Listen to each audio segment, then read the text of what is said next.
It seems like creatives always get a bad rap. From childlike tantrums and ridiculous green room requests to strange superstitions and even self-mutilation, it's clear that artists have plenty of strange habits. But they've also made a pretty big impact on the world. Hi, I'm Kate Rooney. And I'm Jessica Fee. And you're listening to Creatives Are the Worst, presented by Design Pickle, the leading flat-rate graphic design and creative services platform. In this podcast, we'll be uncovering the fascinating myths and shocking stories behind the artists we love, or in some cases, love to hate, as we try to determine, are creatives the worst? Hello, and welcome to Creatives Are the Worst, presented by Design Pickle. I'm Jessica Fee, and I am joined by my lovely co-host, Kate Rooney. Hello, Kate. Hello, Jessica. So formal. We're such pretenders. We get so formal when we start recording. That's not accurate at all. Just yeah, not really. What's going on in your world? Oh, what's not going on in my world, Kate? You know, let's not talk about that. What I really care about is that you have a really good story for me, and I've heard lots of updates, but I have no idea who you're talking about. You said it's Madonna-esque, and that's all I know. And I'm really pumped because I know how much these projects take to research. So, like, Godspeed, first and foremost. But second... I love creating a whole book report each week on top of work. I think so, too. Yeah, I mean, okay, so 2020, right? Am I right? It's been a weird year. And every day kind of feels like the same thing over and over again. Facts. Yeah, I mean, we're getting into the holiday season, which is nice. So I want to do like a holiday themed episode today. But it's pretty easy to feel like Scrooge this year. You know, things are getting a little rough, and it feels like every day is the same thing over and over again. So kind of like Groundhog Day. So that's why today I am covering one of the most influential comedians of all time, the man, the myth, the actual legend, Bill Murray. Kate! Oh my gosh. So he's been on my list for a really long time. And I stole him. You did. And I'm happy you did, because I just kept putting him off and like was not prepared to take that on. And I'm so pumped because I know a little bit, but not a lot. Yeah, there's a lot of stories, and when I said Madonna-esque, it was kind of the same thing where it's like, I can't tell every single story. I can't talk about every movie that he's created because that would just take forever. So instead, we're just going to talk about some of his most famous films, kind of his reputation in the industry, and the mythology behind this iconic actor, because there is kind of a mythology behind him, as you may or may not know. I'm not going to say what I know about him. I know a decent amount because he's a big Cubs fan. So there's a lot of lore around that. But I am pumped to hear his story from start to finish. Let's do this. I'm just so glad that you know. Well, obviously you know who he is, but I'm glad that you have more information than that, because I wasn't sure. We never know with these episodes, when we're surprising the other person, how much knowledge they already have about that person. So no, this is the first one that I think we always said that this was going to happen, but this is the first one that you beat me to cover. So I'm here for it. Got it. And there's a reason why I was so adamant about covering him, and we'll get into that later. But let's kick it off with just some quick backstory about Mr. Bill Murray over here. He was born in Illinois on September 21st, 1950. So as you just stated, Jess, he's a huge Cubs fan, and in fact co-owns several minor league baseball teams to this day. So I was just going to ask if you're a Cubs fan, but that's a really stupid question. I mean... Is the sky blue? Yes, Kate. I didn't really have a choice. Shout out to Perry and Brian for that one. But yeah, I was born in Chicago too, so I didn't really have much of a choice in that matter. Well, so was Bill Murray. Well, not in Chicago. He's kind of Wilmette. Do you know that area? Wilmette's actually the town that's right north of Evanston, where I went to college. So yes, perfect. I do know Wilmette. Cool. So he was the fifth of 9 children, and they were all raised in a very rowdy Irish Catholic family. Now, two of his brothers, actually three really, but two of his brothers were famous actors that you may know. Brian Doyle Murray, who's been on Saturday Night Live. He's the voice of the Flying Dutchman in SpongeBob SquarePants. Yep. And there's also Joel Murray, who's in Dharma and Greg, Shameless, Mad Men, one of my favorite shows. Yep. And they all kind of were in movies together, including Caddyshack and Scrooged. One of his sisters, or their sisters, really is a nun, a performing nun, going back to the Irish Catholic roots there. So just a little background. And growing up, the money was pretty tight in the family. I mean, they have a hell of a lot of kids, so not surprising. That's like an army. Like, you have an army of children at that point. It's far too many. I'm the youngest of 4 kids, and that felt like way too many. So I cannot imagine 9. But because of that, it kind of seemed like, everyone's kind of trying to outdo one another for attention. It makes sense. I totally get that too. The family's close, but you're trying to stand out of the crowd of a bajillion people. Yeah. And at one point, Bill said, "No drunken audience could ever compare to working at our dinner table. If you got a laugh, it was like, whoa." It was like winning National Merit Scholarship. Like, everyone just wanted to make one another laugh in the family. I feel like a lot of comedians come from big families, and that's a very common theme amongst their sentiments towards growing up in a big family, is like, you just have to vie for the laugh, and then everything else is easy after that. If you can do it in your family, then you're set. Mm-hmm. Exactly. It's your first audience, really, and your family's going to be like the most, not judgmental, but the harshest critics, so to speak. Yeah, maybe. Now, Bill was particularly close with his father, Edward Murray, and he passed away when Bill was 17. So he passed away when he was pretty young. I think he was in his 40s. Which is really sad, because he was close with his father and took a lot of his, really attributed a lot of his sense of humor to his father, which is very dry and punchy. Yep.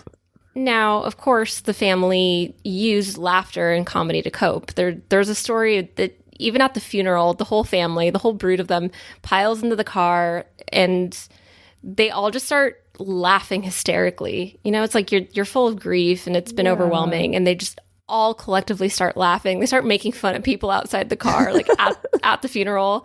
And the driver was like, "I don't even know what to do with these people. This is crazy." So needless to say, I mean, their humor was a big part of the family. Almost like showmanship was part of the family. So we kind of see a little bit of this starting with Bill Murray when he's younger. They say laughter is the best medicine, so. It's true. Just inject it right into my veins, please. Now, even though things were fun and lighthearted, he was still a troublemaker, and a self-proclaimed troublemaker. So you really wouldn't think that he would, or people didn't think that he would end up being super successful, just because he was kind of like slobbish. He didn't do great in school. Shocker. He got kicked out of Little League and Boy Scouts just for, disruption. Probably good on the Boy Scouts front. We know how that turned out. Yeah, didn't age well. Good call. But honestly, common theme we see, none of these people that we cover are good in school. So, except Madonna, apparently. But not surprising. No, she's an enigma. His parents wanted him to become a doctor, so he did enroll in medical school, but wasn't into it, obviously, and was just kind of aimless. Just didn't really have direction. He didn't want to do it. He was just doing it to appease his parents. So, we all make dumb mistakes when we're young. Sometimes it pays off and sometimes it doesn't. So here's a story of a very pivotal moment for our friend Bill Murray here. In 1970, on his 20th birthday, exactly his 20th birthday, he had traveled to Chicago to visit his family and celebrate, and was about to fly back to Denver, where he was doing his pre-med studies. But while he's waiting in line to board his flight at O'Hare, he made the mistake of telling one of his passengers that he was carrying 2 bombs in his suitcase. As you do, as a joke, Super casual, like. Disclaimer, never do that. Don't joke about bombs at airports. And yeah. Yeah, no. So a ticket agent overheard him and, of course, summoned like U.S. Marshals. Everyone comes in. They start rooting through all of his luggage. Now, they didn't find any explosives, but what they did find were 5 2-pound bricks of marijuana.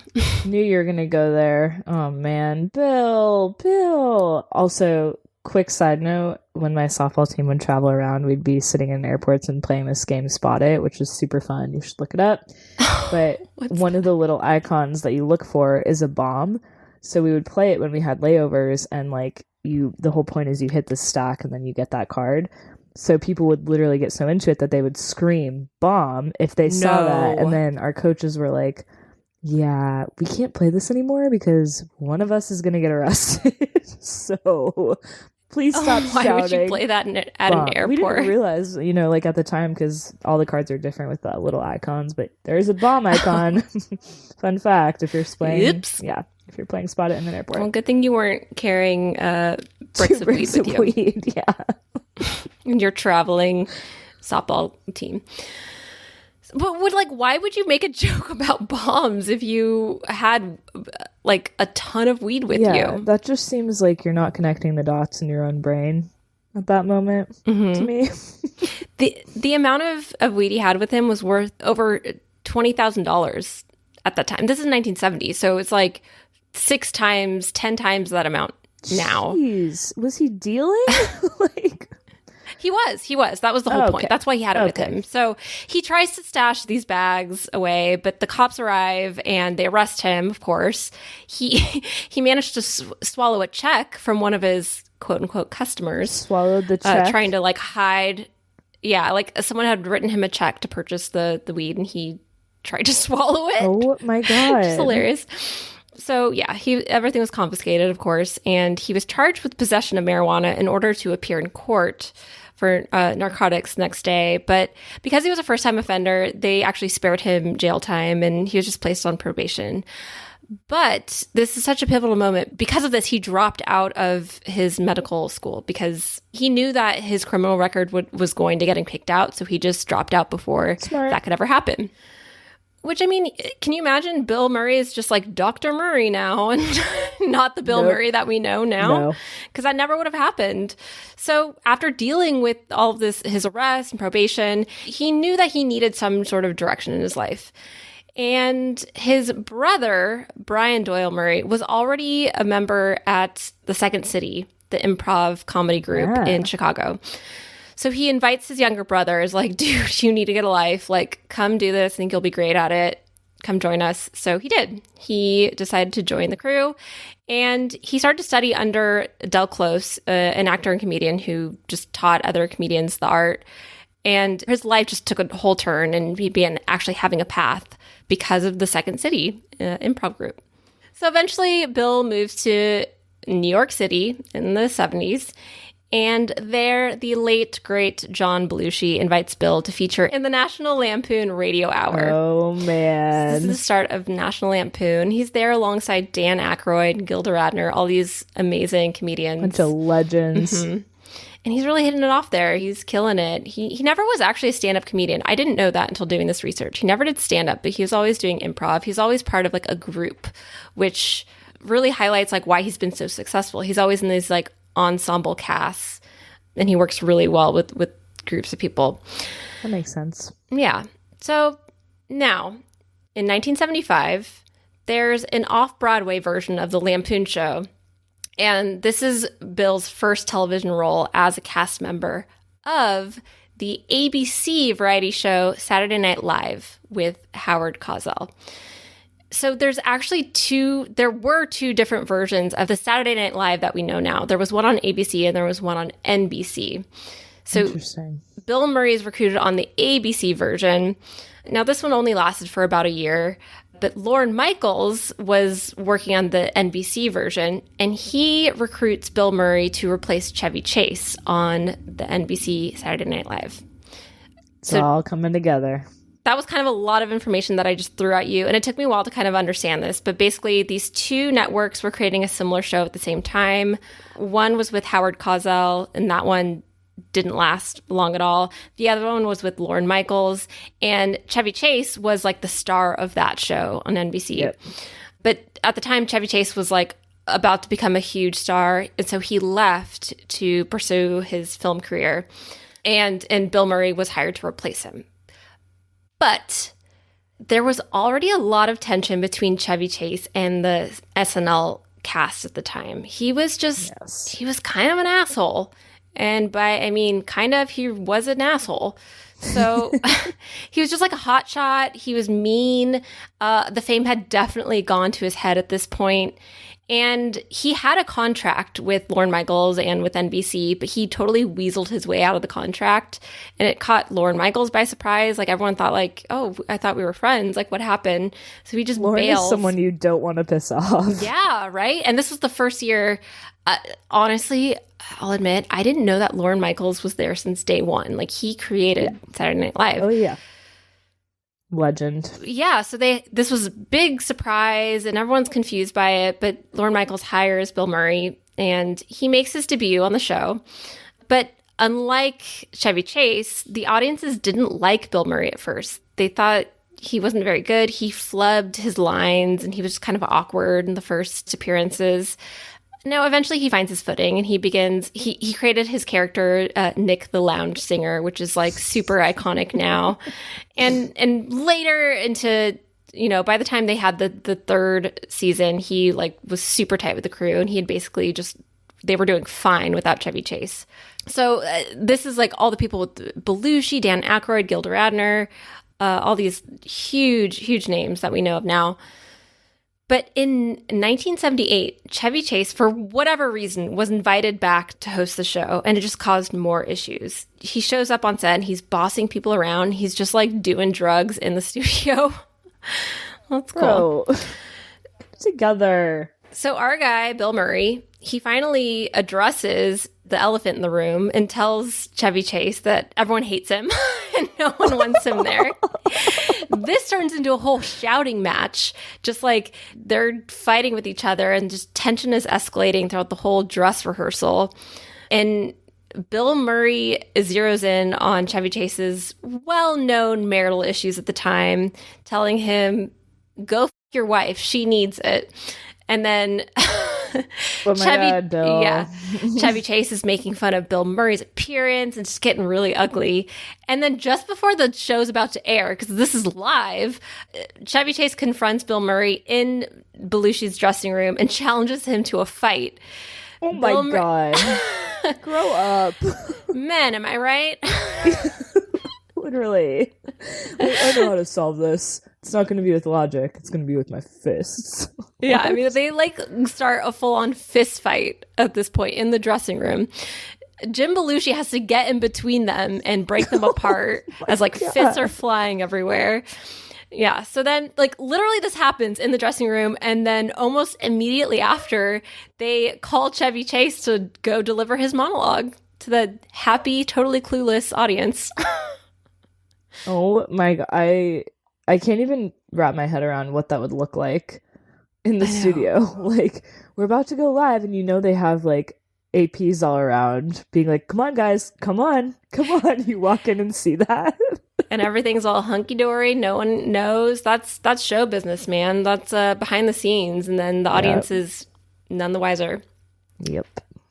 Despite all of this craziness, despite a full-on like brawl going on between Chevy Chase and Bill Murray, that particular episode had the highest ratings for SNL to date. Not surprised. Right? I'm not surprised at all. Yeah. So I just had to add that story because, I mean, Chevy Chase is possibly the worst, but I mean, Bill Murray wasn't gonna just like sit down and take it. I mean, of course that's gonna lead to blows.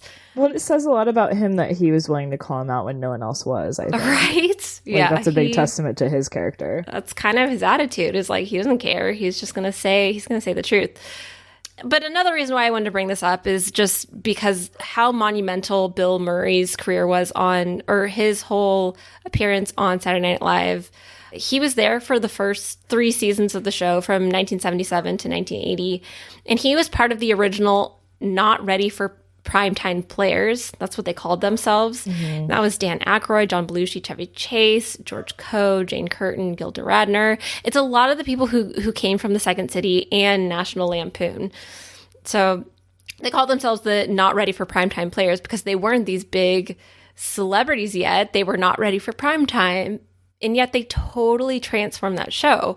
I mean, Saturday Night Live was not an immediate hit at first. It was this group of comedians that totally shaped it to what we know and love now. I love it. And I love Gilda Radner. I wish we could do an episode on her, but I feel like we'd be doing her a disservice because she's not the worst and not even close to being the worst. Well, fun fact, I didn't know this until doing my research, but apparently she and Bill Murray dated while they were on the show together. So it was really on the set of Saturday Night Live that Bill Murray created this, like, his persona, which is like this kind of sleazy, insincere, comedic character who's like, that's kind of his calling card. That's what we see in a lot of his films. And he also earned an Emmy Award for outstanding writing for his work on the show. So, I mean, I forgot how much, like, what his role was in creating Saturday Night Live. Like, it wouldn't be the show that we have now years later if it weren't for him. I think a lot of people forget about it because he's still so relevant and he's still prolific that it's not the first thing that comes to mind. You think of Caddyshack, you think of everything else, but you don't think of SNL because it's the first thing he basically did. So. Yeah. And of course, it didn't take long for Bill Murray to move on from the small screens to the big screens. And his first major film role was in the 1979 box office hit Meatballs. Have you ever seen this movie? I've just seen bits and pieces of it. It's like Meatballs. He plays like a camp counselor. Have you ever seen the movie Heavyweights? It just reminds me of that. I don't know if that's your generation or not, but we're the same generation. Calm down. I know. No, you were born. So Meatballs was written by Harold Ramis. He's another Second City member, National Lampoon member. And this would be the first of 6 collaborations between the two, Harold and Bill. But there's a reason why there's only 6. There's a nasty feud between the two of them, which we'll touch on later. But Bill, fist fight. This is when they started their relationship, which is huge. Okay. So right after this movie, he appears in this biographical movie called Where the Buffalo Roam in 1980, and that's where he's playing Hunter S. Thompson. Now, while they were creating this movie, Hunter S. Thompson was a big part of it. Like, he was on set with Bill Murray, and they collaborated a lot together. And it said that he actually kind of, like, really transformed into Hunter S. Thompson. Ooh, going method. Love that for him. He went super method in it, and within the first 2 weeks of filming, people were saying that he's turned into Hunter. And during the production, the two of them would start to get like super competitive with each other, like who could outdo one another with their craziness. There's a quote that says, like, one day at the Colorado home, after many drinks and after much arguing over who could out Houdini whom, Thompson tied Billy to a chair and threw him in the swimming pool. Billy nearly drowned before Thompson pulled him out. So they were just like lampoons, straight up lampoons over here. Just boys being boys. Like, what is the logic behind that? Who knows? They probably didn't even either. Yeah, people were even saying, like, they didn't know how to even talk to Bill Murray at the time. You couldn't talk to him because he would only respond as Hunter S. Thompson, which is weird because, like, I feel like he didn't do a lot of method acting after this. It was like this one time he really went into it. I literally can't think of one role where he's not just his normal self, you know? Well, that's kind of the thing, which we'll definitely touch on later, but he tends to kind of play himself. So maybe the method acting has reversed and now he's method living his roles. Ooh, that was so meta. You just scrambled my brain. Hot takes. So even though this whole film with Hunter S. Thompson, even though he went full on Hunter S. Thompson, the movie was a flop. But in 1980, he totally redeems himself by going back to his comedic roots with the cult classic. You may have heard of it, Jess. Huckleberry's heard of it. Caddyshack. I've never seen that movie. Really? No, I'm just kidding. Oh, I was like, what? Of course. You know my parents. Of course I've seen that movie. I would be very shocked and appalled if you had not. I actually rewatched this again recently, and I was rolling. I forgot how funny this movie is. Friggin' timeless. You could pull so many quotes from it. Yeah. I love it. Well, I have some fun facts here. This is also directed by his pal, Harold Ramis. They were basically brothers. They were so close. And the whole film was really inspired by the co-writer and co-star, his brother, Brian Doyle Murray, because all the brothers worked at Indian Hills Club in Illinois as caddies. They worked at, the snack bar and stuff like that. So they drew a lot of inspiration from their real life experience. And a lot of the characters in the film are based off, encounters that they actually had at the club, including the famous scene with the baby Ruth and the candy bar and the swimming pool. Like, that actually happened to them when they were younger. So it's so timeless. I know. Originally, Bill Murray's character, the groundskeeper, Carl Spackler, it was supposed to be just like a quick cameo, but his characterization of it was so funny that Harold Ramis requested that he stick with it and just stick with the production. Not surprised. Jess, as you may recall, the lead in that film is none other than Chevy Chase. And this is the only film that Chevy Chase and Bill Murray have appeared together. Not surprised. Yet again. Right? That famous scene where Chevy Chase hits his ball into Bill Murray's, well, let me call them by their character name, where Ty Webb hits his ball into Carl Spackler's shack. That was added in later by Harold Ramis once he realized that the two hated each other, because they still hated each other at this point. It was pretty known that they had that feud at SNL. So they wrote it specifically to kind of they sat down and worked through all of their issues and stuff to create the scene. And that scene is so funny. I love that so scene. Good. Just play it where you lie, And we'll see this a lot. So Bill Murray he was in the Second City improv group, but he improvises in every film that he's in. And for this film in particular, he only filmed for a total of 6 days, and all of his lines, including the famous Dalai Lama speech that he has, were improvised on the spot. Yeah, that's some creative genius right there. I mean, to just be able to spew bullshit and have it make sense and be hysterical, that's a different level of creativity, I think. That whole speech, the whole Cinderella speech that he gives, it became story. Yeah. It was added to the list of greatest movie quotes of all time, and it's 100% improvised on the spot.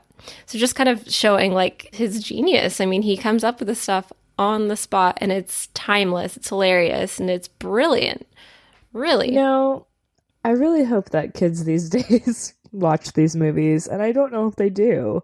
I think they're too busy on TikTok, but I really hope that their parents show them these films, because they are timeless. I feel like Bill Murray kind of has that. He's so hip and cool that it's almost cool to like Bill Murray, at least these days with the younger crowd. So even if they don't know this whole backstory with him, they kind of know.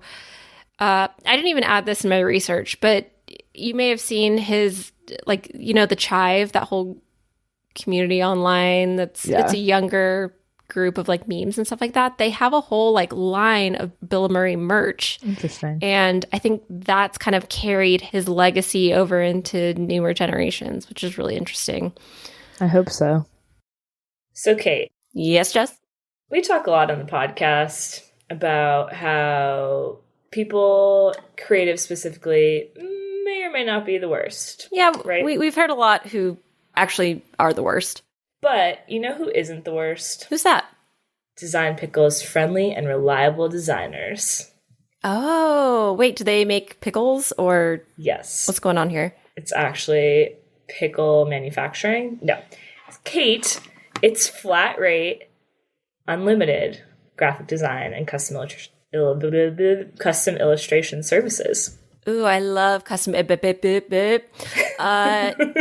Yeah, Design Pickle is actually one of the Inc. 5000 fastest growing companies in America. We've won a ton of awards for our unlimited creative services and design. It's so awesome. It's so helpful if you are a podcaster or a content creator in general, because you sign up, we match you with one of our professional designers, and you work with them, and not being passed around to different freelancers, which is really, really cool for brand consistency. Yeah, it is. And if you're a listener of this podcast, you get a special discount. If you use the code WORST at checkout, you get $100 off your first month for any plan. Woo! Any plan. $100 off any plan. We have our essentials plan for just your basic design needs. There's pro if you need more advanced work with same-day delivery, or custom illustrations too, where you can submit unlimited requests for 100% original artwork. $100 off. That is a sweet, sweet deal, if I would say myself. So obviously Caddyshack was a huge success, still is to this day. But he continues a whole string of successes in film, including the Army comedy Stripes. He's in Tootsie. It's one of the Guffey family favorites, by the way, Stripes is. That's one that I still have not seen. Maybe I'll watch that with you guys. Hey! Oh my god. My dad would love to watch that with you. It's like one of his favorites ever. I'd love to watch that with Bry Guy. There are so many quotable lines. But so after he's in Stripes, he appears in another film you may have heard of before, called Ghostbusters in 1984. The best. I love Ghostbusters. And apparently this film was inspired by Dan Aykroyd's actual fascination with the paranormal. Like, he really believes in the paranormal. Love that for him. Yeah. And the role of Peter Venkman, that's who Bill Murray plays, that wasn't written for Bill Murray, but it was written for John Belushi. Of course, he unfortunately passed away. And so Bill Murray took the part, but with some strict caveats to this. He basically didn't want to get a paycheck for it, but instead he wanted to secure funding from Columbia Records for his own picture called The Razor's Edge. Spoiler alert, The Razor's Edge flopped horribly. We'll talk a little bit more about this later, but basically, like, that was his passion project, and the only way that he would agree to do Ghostbusters is if they agreed to fund this film that he was trying to create. That's a little diva-like, Bill. I mean, I get having a passion project, but come on. Mm-hmm. Just do the damn movie. How very artsy and creative of you. Mm-hmm. Yeah. So, I mean, the whole casting Bill Murray was basically the whole success of Ghostbusters. The film ended up earning over $282 million during its initial release, and that made it the highest grossing film of all time at that point. And that's not even including the sequel and all the merchandise and all of that. And the remake, too. They just did a remake with all females. It's true. And there's a reason why it's so popular. I mean, it has this like perfect blend of comedy, action, horror. It's all the stuff we love, you know? And it's such a good film. It's so good. And Bill Murray's performance, of course, was singled out for praise. Like, he really stood out from the bunch. And of course, his lines are ad-libbed in almost every single scene. How? Just how? Yeah. How do you come up with that? So one of the producers said they were filming a scene and the door would sling open, and we never knew what Bill was going to say. He did about 10 things, and I'd say 7 of them were great. So there's this famous scene where they capture Slimer in the hotel, and they were all just like, Bill Murray, every time he came out, he would say something different. And they went with the line that he created at the time, which was, "We came, we saw, we kicked its ass." And that's like another iconic line that he just totally came up with on the fly. Oh, I love that. Yeah. So we touched on The Razor's Edge before, so let's go back to that. Because despite Ghostbusters' success, he didn't make any money off of it, because it was like his most financially successful movie, honestly. But because of his negotiations with Columbia Pictures, he wanted to finance his personal project instead. And so, yeah, he didn't make any money off of it because he wanted to create The Razor's Edge, which is like, it's about a World War I veteran who's searching for the meaning of life. So more serious for him. Very much so. He co-wrote the script, and it was his first real dramatic role. And this was released in 1984, and it was just both the critical and commercial bomb. It it grossed $6 million in theaters. Compare that to the $282 million of Ghostbusters, and he opted out. If you do inflation for Ghostbusters revenue, I mean, my God. Yeah. I mean, it seems like audiences weren't ready for a serious Bill Murray yet. He's already been on SNL. He's created like Caddyshack, Ghostbusters. He's known for being this hilarious man, which I get it. You know, we've kind of talked about this with our other episodes and other people that we cover, is like you kind of get pigeonholed into one thing. And when you try to do something else, no one really gets it and they're not ready for it. So you're just kind of, it has to be the right project, I think. And two things come to mind. One is when Prince kept trying to do that, when he was pigeonholed after Purple Rain, his whole mission was, I don't want to do this anymore. Like, I don't want to be pigeonholed. And I get it, because you don't want to do the same thing the rest of your career if you're that creative. Mm-hmm. But the person that comes to mind as very similar to Bill Murray in this aspect is Adam Sandler. But he was able to break the mold of all of his rom-coms and all the comedies that he's done with Uncut Gems, and it worked out. So it's like, the fact that they're willing to take the risk in the first place, I think, is half the battle, and it's a toss-up if it's going to be a success for them or not. And in Adam's case, it was, but in so many other creatives that we talk about, it's just not something that works out for them. Yeah, I mean, it's the world at large. No one really understands what you're trying to do, and they see you as this clown already, so they're not ready to see you in another light. That's not to say that he wasn't able to. That's later in this episode, but at the time, it was too early. Like, he was still sort of new in his career, despite massive success. And it was also, like, his personal project, too. So it wasn't... That's a pretty stark change from, like, being Nick the Lounge Singer to being, you know, portraying a World War I vet searching for the meaning of life. That's pretty dark.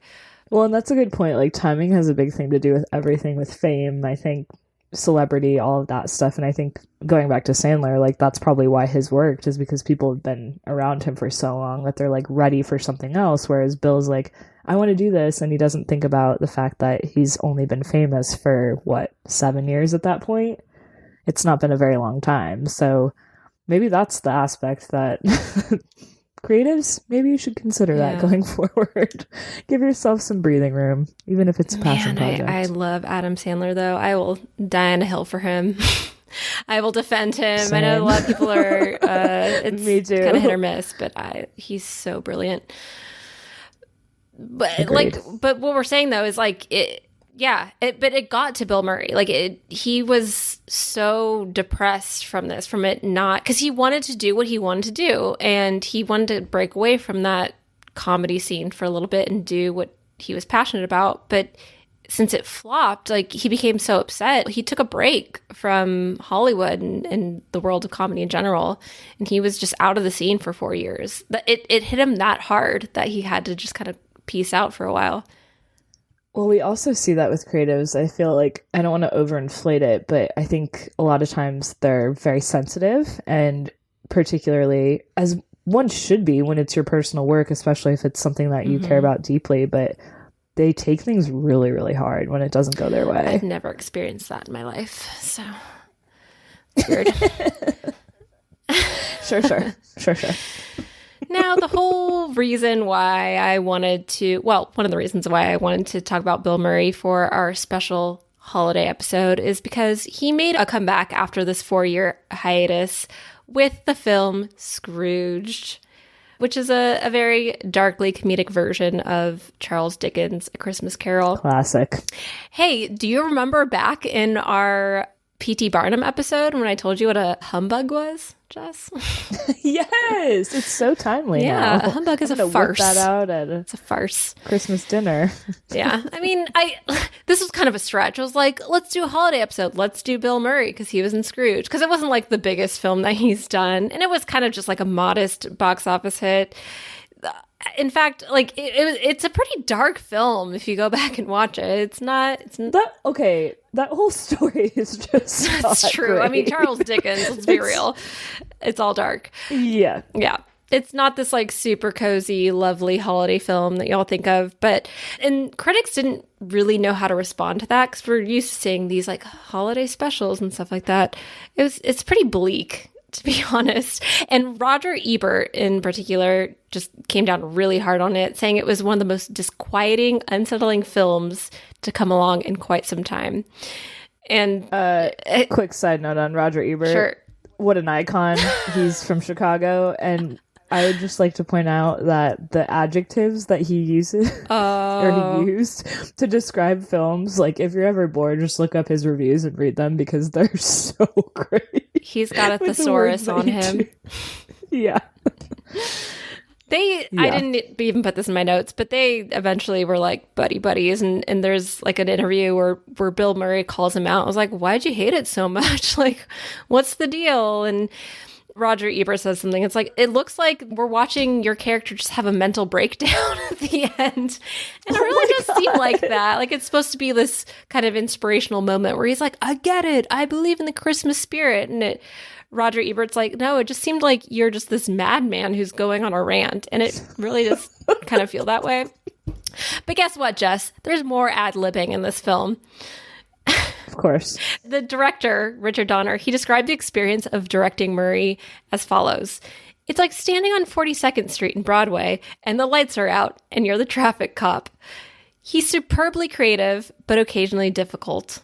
So, yeah, that checks out. He would come up with things on the fly, but was obviously extremely creative. He had a vision for every film that he was in, and that made it really difficult for directors, of course, to manage that. But there's this weird dichotomy that we'll see over and over again, where it's like the people that he's working with are like, he sucks to work with, he's difficult, but it's kind of worth it because of his brilliance and his creativity.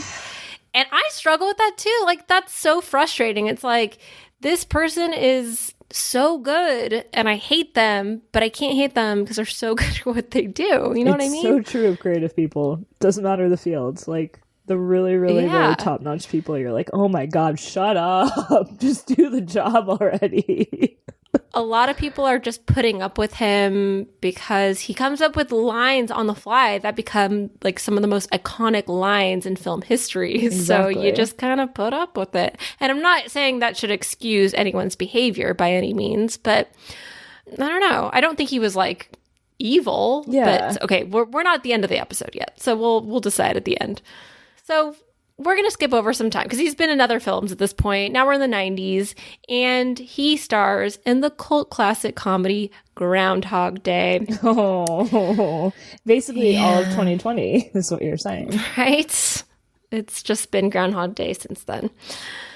This is the fifth collaboration between Bill Murray and writer-director Harold Ramis, or actually the sixth, I guess, but it would be the last, as I said before. Now, Bill Murray kind of has this penchant for tearing apart scripts, kind of like looking at it and being like, well, I could do this better, so to speak. And I mean, he's not wrong. I know. Groundhog Day is no exception. He had a very different vision for this film that would be more serious. It was a serious look at the monotony of life, kind of like an existential look at how things are the same over and over again, versus the kind of straightforward comedy that it is. And so Harold Ramis and Bill Murray fought constantly over that. Like, Bill Murray had his vision, boy. Harold Ramis had his, and they butted heads constantly. And at the time, Bill Murray was going through stuff at home, some personal issues. He's going through his divorce at the time. So his behavior was just becoming more and more problematic on set. He'd basically he'd fail to turn up sometimes, or he'd throw tantrums. Throw tantrums? Is he a toddler? Like, what are you doing? Yeah, right?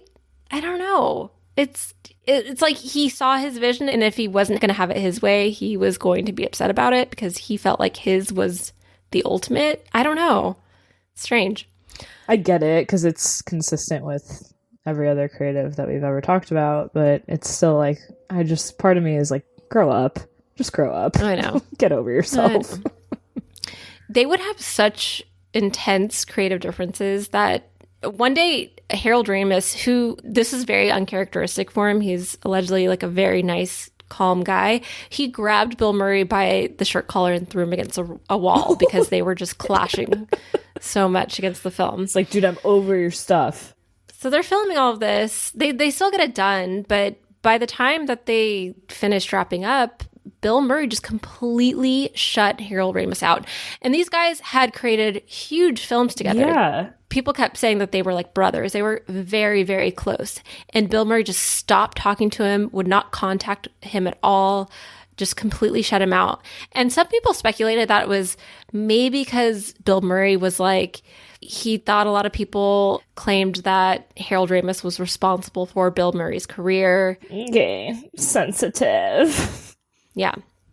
And so these two guys who created some of the most iconic films of all time, they didn't speak to each other for over 20 years. Not at all. Until they reconciled right before Harold's death. He got really sick.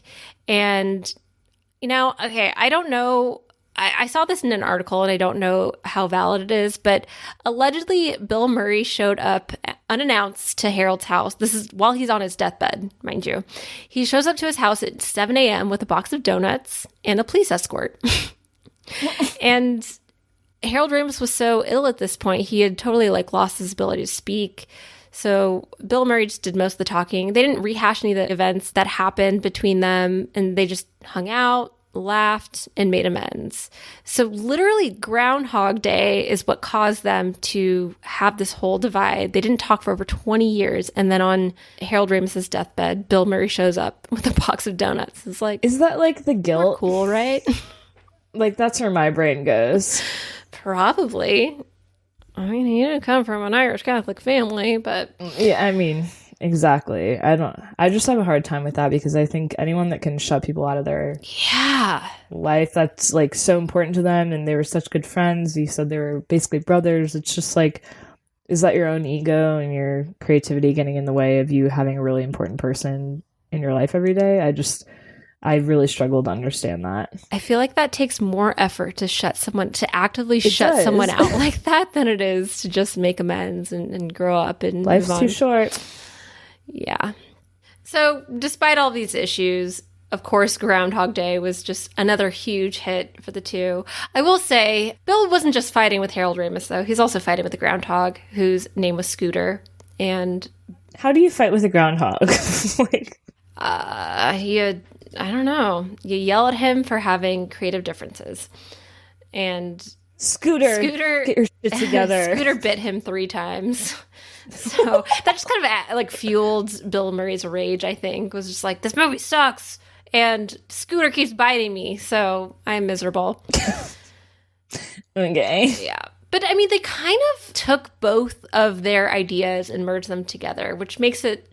That's why it's such an iconic and original film. Yes, it's a comedy, but it also kind of has that existential woe to it of same shit, different day, which I think we can... It gets you thinking, yeah. And I think I've referenced it at least 35 times in 2020 alone. Right? So yeah. So after the success of Groundhog Day, he appeared in a bunch of well-received supporting roles.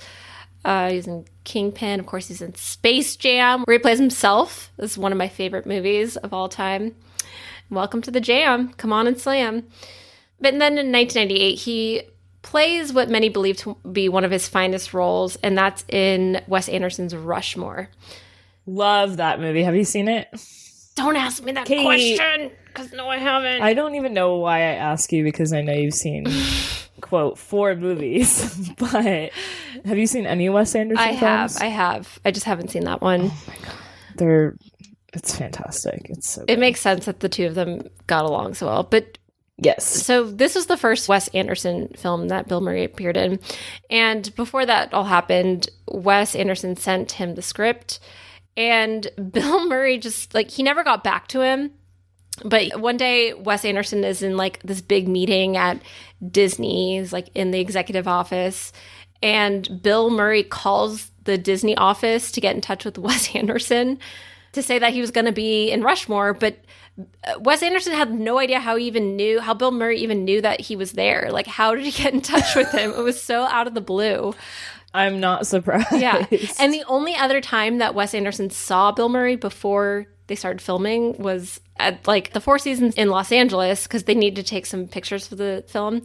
So Bill Murray just randomly shows up, as he does, and they end up just having some drinks at the bar downtown. But then, of course, Bill Murray just like starts dancing and takes the whole place over. And Wes Anderson has been recorded saying that was the first experience I had of how a room could get swept up by Bill Murray, because that's what we see. He just totally commands the room. He just shows up out of nowhere, which is part of the Bill Murray mystique. Yes, and it ties back to his ability to just spew bullshit and make it iconic. I think those two things are correlated, to be able to take over a room like that and to also just be so wildly creative. So even for this role, which was another successful hit, Bill Murray only was paid $9,000, but he paid for some of the production. There was one part that you've seen it. There's a famous helicopter scene in Rushmore, and there was drama about that. The studio couldn't afford it, and Bill Murray's just like, here you go. Here's $25,000 to pay for this. So he paid for the production of it, even though he made far less off that movie. And this film kind of kicked off a whole renaissance for Bill Murray, kind of establishing him more as kind of an independent film actor, so to speak. And Bill Murray has appeared in, I think, every Wes Anderson film since then. Yes. I mean, the collaboration between the two spans over a decade and a half. And Wes Anderson has stated that he always writes films with Bill Murray in mind. So he's like actually creating characters for Bill Murray. I can't think of a single one that doesn't have him in it. And I've seen most. Yeah, even if he's not starring in it, he still has a cameo at some point. And he's hysterical in true Bill Murray form. Now, Bill Murray famously does not have an agent or a manager. We kind of talked about how he has this mystique. He just sort of shows up whenever he wants to. He calls directors whenever he wants to. So in lieu of having a manager or an agent, he has or had an 800 number, which of course isn't listed, but yeah, just rather it's just kind of like passed around Hollywood's inner circles by word of mouth. And if anyone, a director, a journalist, his dentist, needs to speak with him, they don't go to him. They leave a message on the 800 number. And if Bill Murray wants to speak with you, he'll call you back. But he just really doesn't give a goddamn about getting in touch or, being proactive about that. I can't decide if it's like the biggest ego play ever or if it's just genius to stay out of Hollywood and be selective about it. I can't decide. Exactly. It's like, I'm so torn about it. I'm like, man, that's brilliant. It makes so much sense. You're probably hounded by people all the time and you don't want to have to deal with an agent. You're just like, call my number. I'll get back to you if I'm interested. He has missed out on opportunities because of it. Yeah. But I'm sure he's okay with it. I think one opportunity that he missed, like he was supposed to play Buzz Lightyear in Toy Story and he missed the call. So he didn't get it, but I don't think that would have changed his trajectory in any way. He also sucks at negotiating contracts because you should probably have at least negotiated royalties for yourself in Ghostbusters. Just a thought, but I don't think he cares. Neither here nor there. That's his whole persona. He just doesn't really care. And anyone who calls that number, they shouldn't even like expect a timeline of when they'll hear back from him, or even if they'll hear back at all. Because, he says like it's not like a certain time that he checks the messages. It's some days he'll go weeks without checking them. It's just on a whim. Whatever Bill feels like, Bill does. So one very famous director who called his 800 number was none other than Sofia Coppola. And this is at the time that Bill Murray was really trying to take a turn towards more dramatic roles. So Sofia Coppola wrote the script for Lost in Translation, a famous 2003 film, and she wrote the role of Bob Harris with Bill Murray in mind. Just basically the entire project lived or died on whether or not Bill Murray would agree to play the role. So she calls his 800 number, doesn't hear back, and he eventually met with her and was like, yeah, I'll do it. But like you said, Jess, he didn't sign a contract. Like nothing was signed, nothing was official. So just like his word of mouth, he said, yeah, sure, I'm down. This sounds awesome. Sofia Coppola was so nervous because she's like, okay, the whole film hinges on you agreeing to do this. I would freak out. Yeah, so they started production. They dropped a lot of money into it, still having no idea whether or not he was going to show up. And literally, like, the week of them starting to film, he appears in Tokyo. He was there. He just shows up. That's especially, I mean, 2003, still a little bit of a different time than now, but you're still connected. You can get a hold of people when you want to. Email was still very much a thing back then. So, like, not with Bill Murray. God, that gives me anxiety. Yeah. And of course, he improvised a lot in this film. In one part of the film, there's a scene where they're at a sushi bar, and in the script, Sofia Coppola just wrote, he tries to make her laugh. So that's what's in the script, and Bill Murray just does the rest. He just makes her laugh, of course, just being himself. Yeah. So this film was huge for his career. It led to some of the strongest reviews he's ever had, and his first Academy Award nomination. Go Bill. And he's been on record, he's been on record saying that it's his favorite film that he's been in.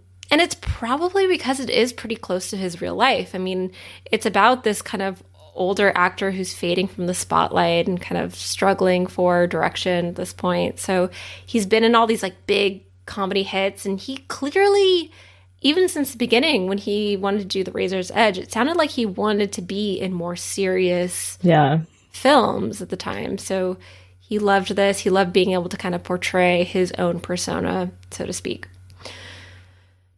So then in 2015, Bill and Sophia team up again to create A Very Murray Christmas, which appeared on Netflix. Have you seen it? Oh, I just said.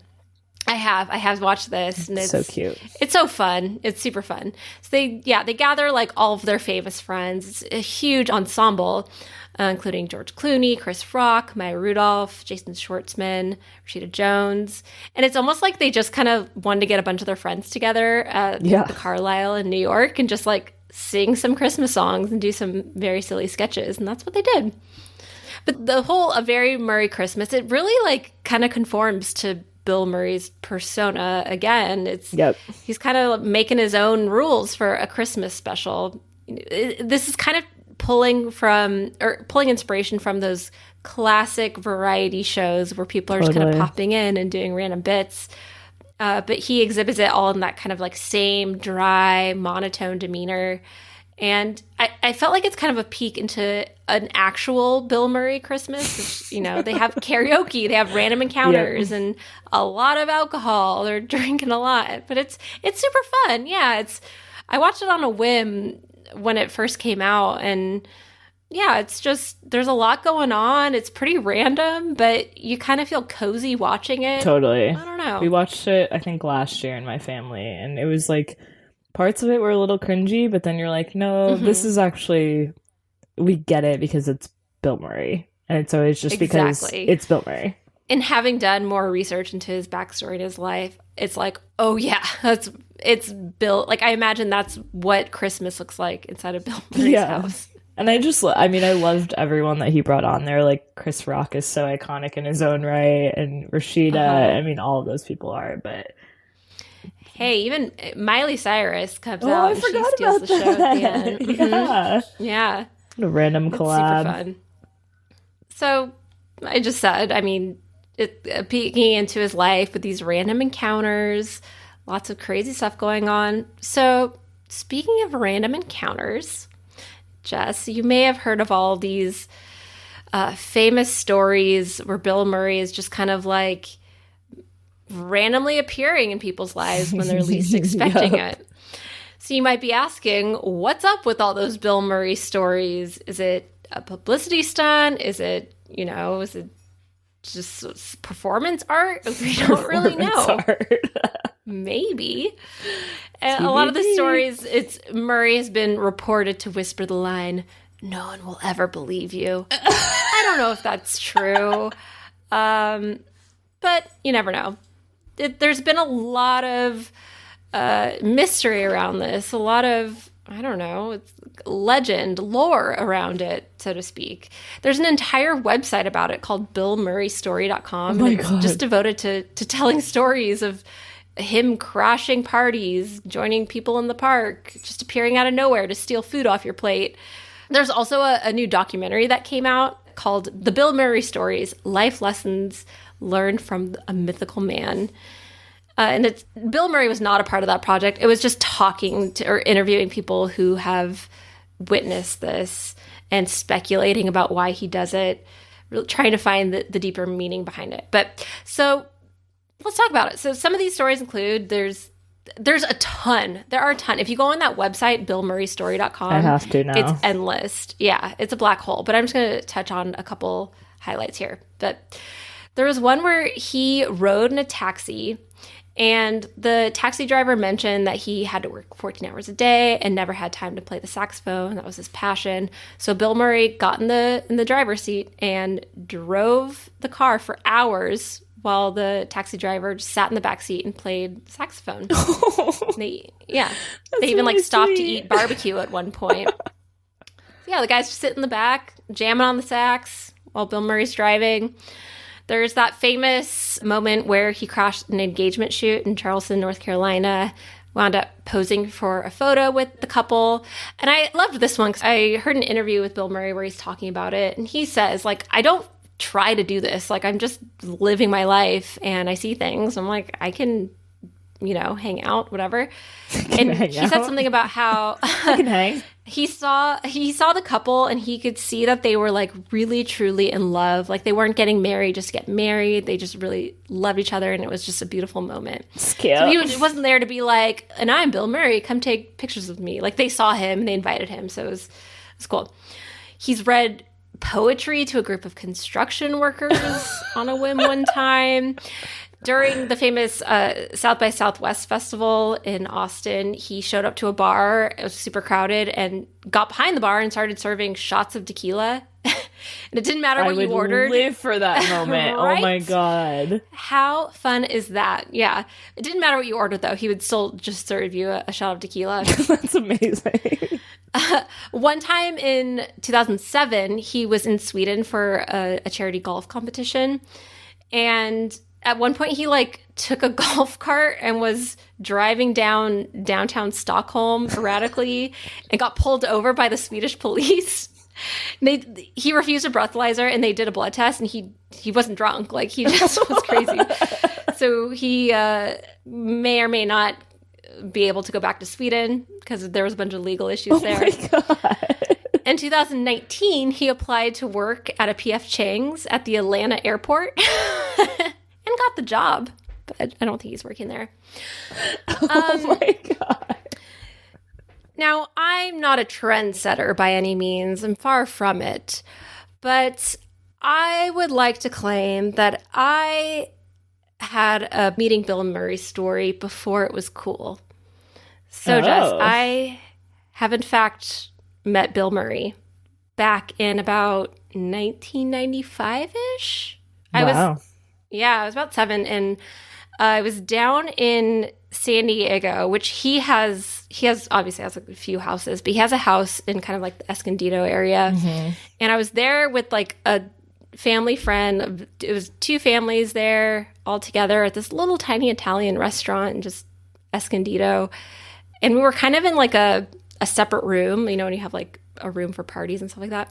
So it was our group, and then at another table, it's Bill Murray and his entire family. And they were there celebrating another birthday. Because, no way. I was probably 7 at the time, and his kids were younger at the time. So we're all kind of running around the room together, playing around.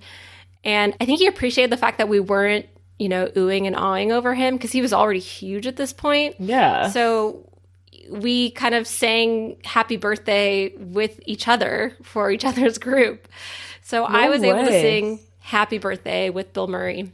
That's really, really cool. And yeah. I feel like that's one of those things that you will never forget as long as you live. No, absolutely not. And while I was researching for this episode, I was asking all my family members, what do you remember for that night? What do you remember? Yeah. And it was just it happened. It was so cool. We were already such big fans, but it just felt like we were one big happy family because we were in such close quarters. And he was just a normal, cool guy. We were just celebrating birthdays together. So I was the OG Bill Murray meeting story. I love it. Very on brand for you, Kate. I love it. Right? Yeah. So just like I'm waiting for Hugh Jackman to give me a call, I'm also waiting for Bill Murray to give me a call. And he's like, you're the girl from the Italian restaurant. Yeah, I'm sure he remembers that. I'm sure he's listening to this. And if you are, Bill, you can call my 800 number. I'm happy to talk. Maybe I'll get back to you. We'll see. So even after this lengthy career, I mean, he's obviously still active. He's still very much an enigma. There's a lot of conflicting reports about him. You know, he's either this goofball that's super fun with all of his fans, or he's just like a total pain in the ass on the set of his films. But it's definitely worth noting that his artistic abilities have been kind of, I don't know, people have set aside his notoriously bad temperament to welcome his artistic abilities. And because of all of his mood swings, Dan Aykroyd dubbed him the Murricane. That's how much of a reputation he has for having problems on set. And we're barely scratching the surface with some of these. I mean, there's one that Richard Dreyfuss has confirmed that they didn't get along in the making of What About Bob, where Bill Murray was screaming at Richard Dreyfuss on set and was like yelling, like, everyone hates you. You're tolerated, and threw an ashtray at him. Okay. Yeah. There's one producer called Laura Ziskin. She recalled having a disagreement with Bill Murray that led him to tossing her in a lake. And she said in 2003, Bill also threatened to throw me across the parking lot and then broke my sunglasses and threw them across the parking lot. He didn't get along with Sean Young during the production of Stripes, and Sean Young refused to work with him ever again. During the making of Charlie's Angels, Lucy Liu allegedly threw punches at Bill Murray, and it was because he told her that she could not act. But because he's been in the industry for so long, like, he's not immune to this. People have told him that you're difficult to work with, and he almost kind of wears it as a badge of honor, so to speak. But his response to that is always, well, it's just because some people that I work with, like Sofia Coppola and Wes Anderson, they know how to treat people. They're good people to work with, and that's why, you know, I don't get along with everyone else. He kind of became disillusioned with the industry and its treatment of people. You have to wonder if his outbursts, I mean, obviously there are exceptions to this, and I'm sure his temper is a real thing, but you have to wonder if the people that he's picking fights with and getting genuinely mad at are like people that deserve it. Exactly. Like, that's kind of where I left off with this, because I was thinking, you know, gosh, I've loved Bill Murray for so long, but is he really just a huge asshole and like just doesn't give a fuck and just does whatever he wants? And that's not good. But then on the flip side, I feel like it's almost like his retaliation against the film industry, which we know is very corrupt and ugly at times. So I don't know. We don't know. If you know, let us know at podcast@designpickle.com. I'd love to hear. And if you've met Bill Murray, please let us know. I'd love to hear your stories if you can top mine. Right. But yeah, it's weird because he says working with certain people, like the aforementioned directors, it's fine. Like, they like him and everything's great. But it's when he's working with people who are like industry people who don't treat people well, then he retaliates. But I don't know. Who knows? Regardless, he is a trailblazer, and I mean, he's been nominated and has won a ton of awards. He's won Academy Awards, BAFTAs, Emmys, Golden Globes. He also received the Mark Twain Prize for American Humor in 2016. So, I mean, what is his secret? What is his secret? How does Bill Murray be Bill Murray after all this time? How does he keep reinventing himself? And he's been quoted saying, so the secret is to have a sense of yourself, your real self, your unique self, and not just once in a while or once in a day, but all throughout the day, the week, and life. You know what they say, ain't no try, ain't nothing to do it but to do it. So Jess, I ask you, is Bill Murray the worst?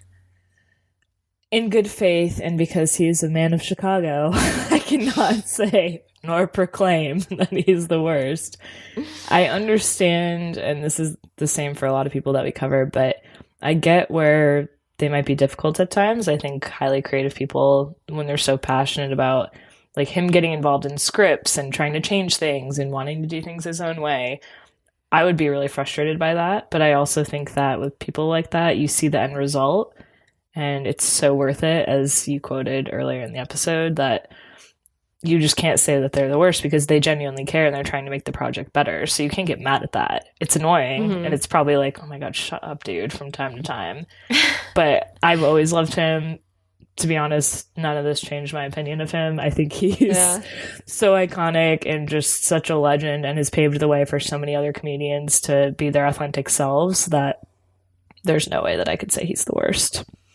Well said. Yeah, I mean, I feel like every episode we do, I have a predetermined opinion of that person, and it's either kind of like up or down. And this one was like Bill Murray. It was kind of an enigma. I didn't know, because I think I had this vision of him just being this iconic, hilarious person. And as I researched, I was kind of like, ooh, I don't know. Yeah. Because, you know, it's really easy to kind of write him off as this just fairy floating around drinking whiskey and doing funny things.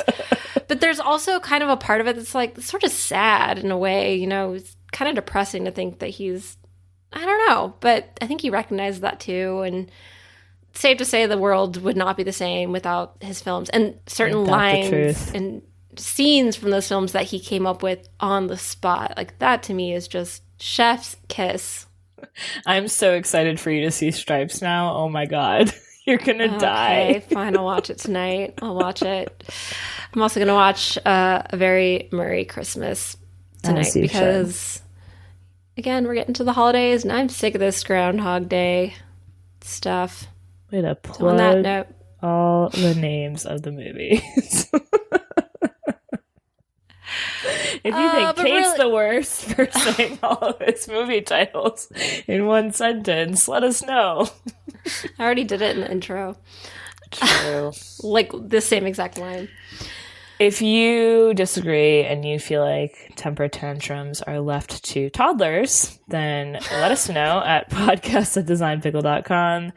And follow us on Instagram or Twitter or listen and subscribe wherever you get your podcasts, whatever you feel like at that moment. Just be your inner Bill Murray and do whatever you feel like. And we'll be back next week with more of who may or may not be the worst. Can't wait. Thanks for listening to Creatives Are the Worst. If you like what you're hearing, or if you think that we're the worst, please leave us a review on your podcast platform of choice. We'd love to hear from you. You can also contact us directly at podcasts@designpickle.com, and a big thanks to Design Pickle for sponsoring the show. Join us next week as we once again try to answer the question, are creatives the worst?